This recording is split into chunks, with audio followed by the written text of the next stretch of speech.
políticas de formação do nosso Código de Processo Penal. Então, aguardo vocês no próximo vídeo.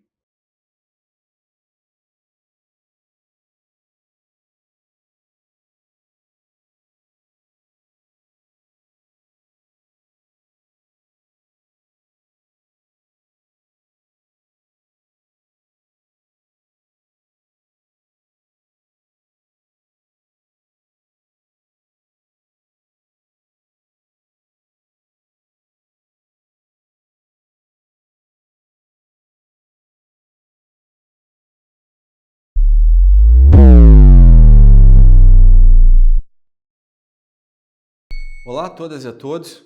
O vídeo de hoje trata de um dos considerados grandes princípios do processo, também do processo penal, que se chama contraditório. A ideia de contraditório é uma ideia que estabelece uma própria concepção de processo.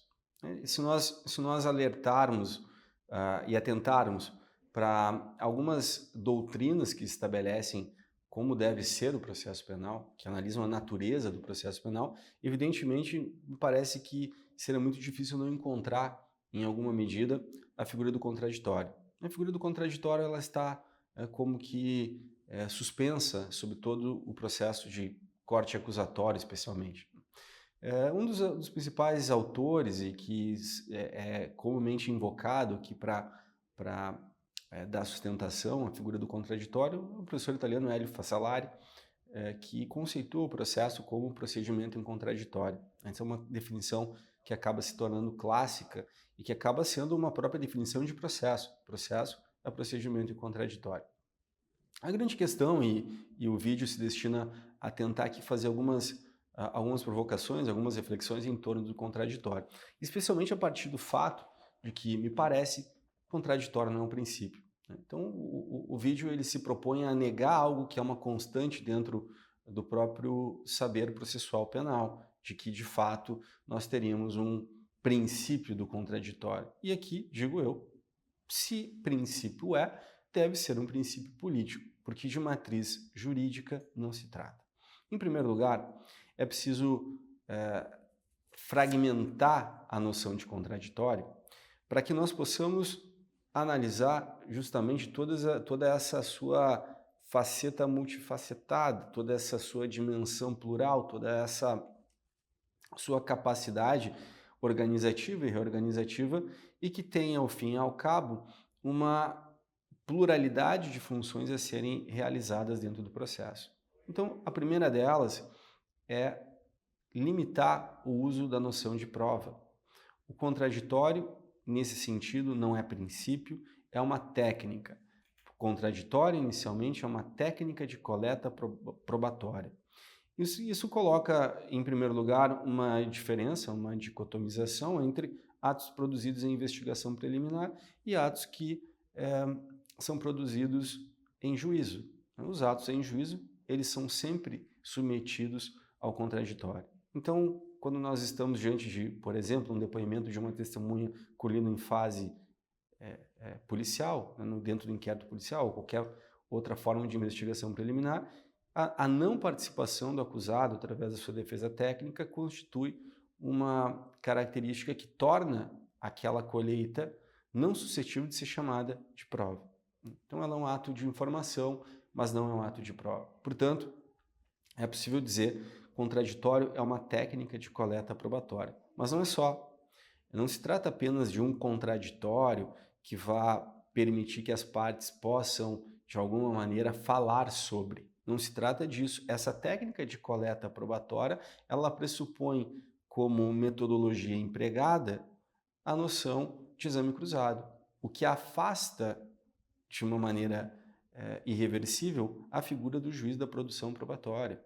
Então, quando se fala em técnica de coleta probatória, o contraditório em juízo assume as vestes, assume as feições do chamado exame cruzado, né? O sistema americano cross-examination, que é uma forma, uma técnica muito própria de um modelo adversarial, em que as provas são, de fato, responsabilidade e geridas pelas partes sem muita ou grande interferência judicial.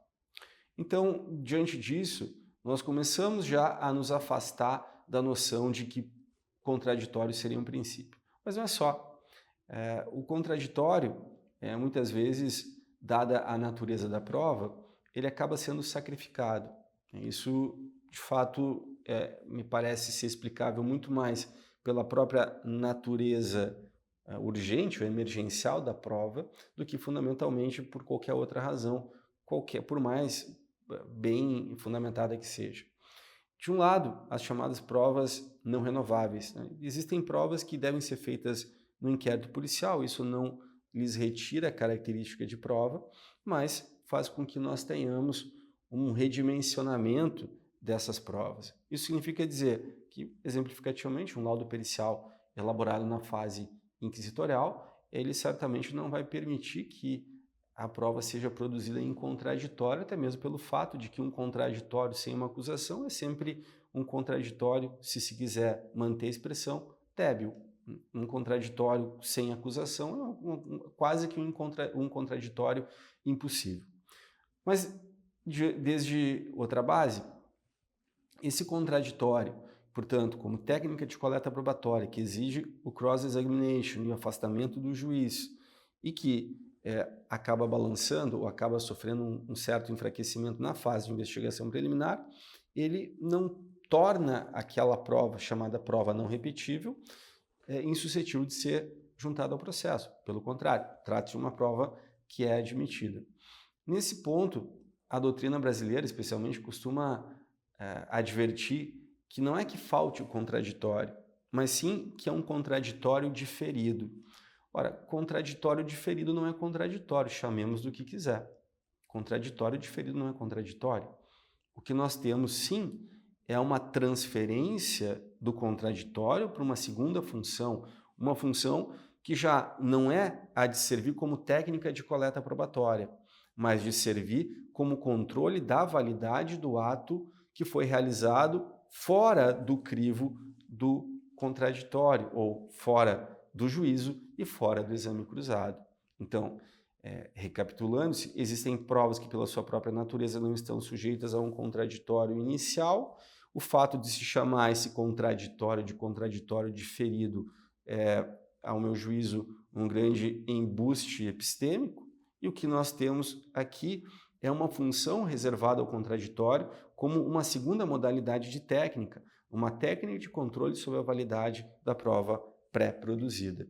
Isso significa dizer que o contraditório aqui está limitado à avaliação, à verificação da observância de todos os requisitos e pressupostos que aquela prova exigia para que então nós pudéssemos admiti-la. Então, o contraditório sai da sua técnica de formação da prova e entra com uma técnica de controle sobre prova pré-produzida.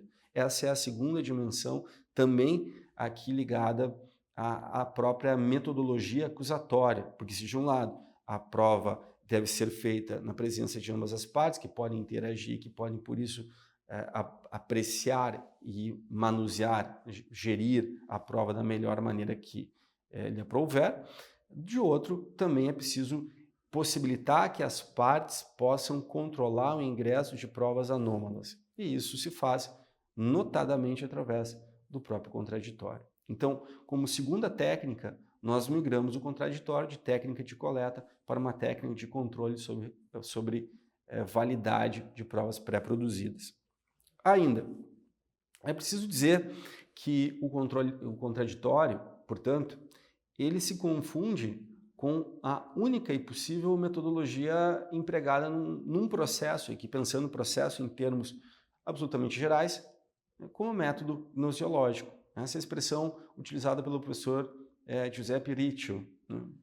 Contraditório é, sobretudo, um método gnoseológico, ou seja, método de produção e de aferição de discurso sobre o verdadeiro.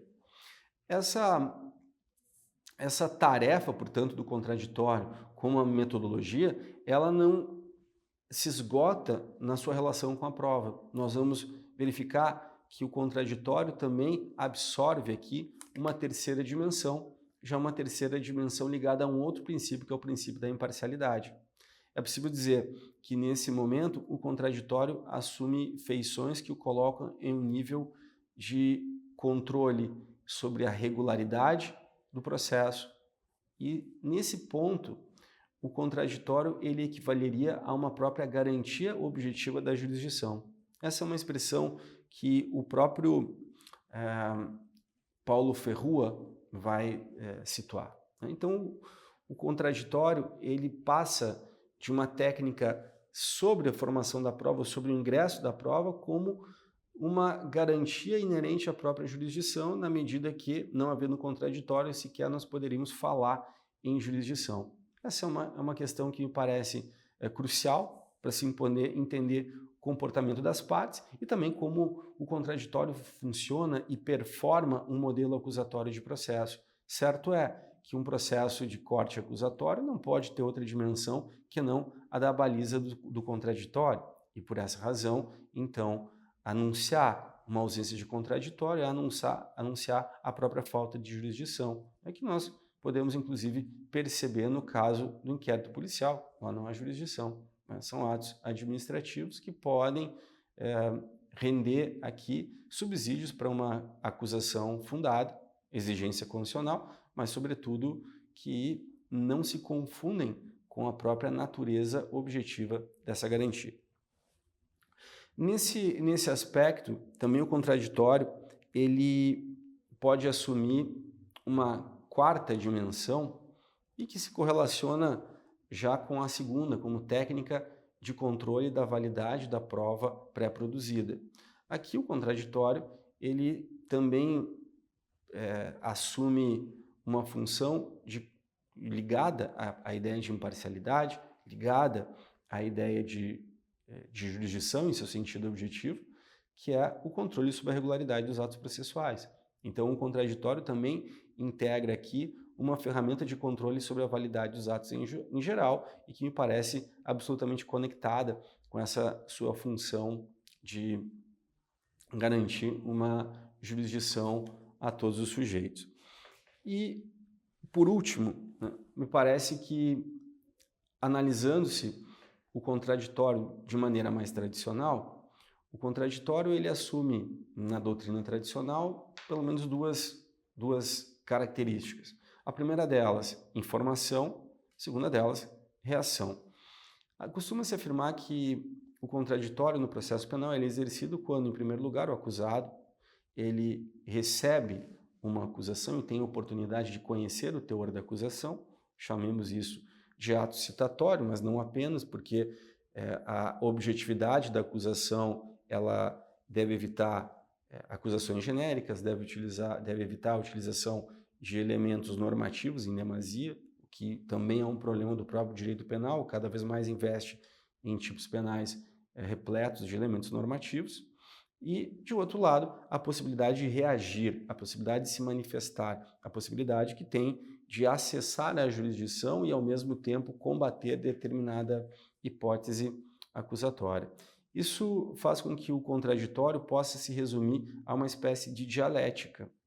E o grande problema dessa análise é que o contraditório não pode ser resumido a uma dialética.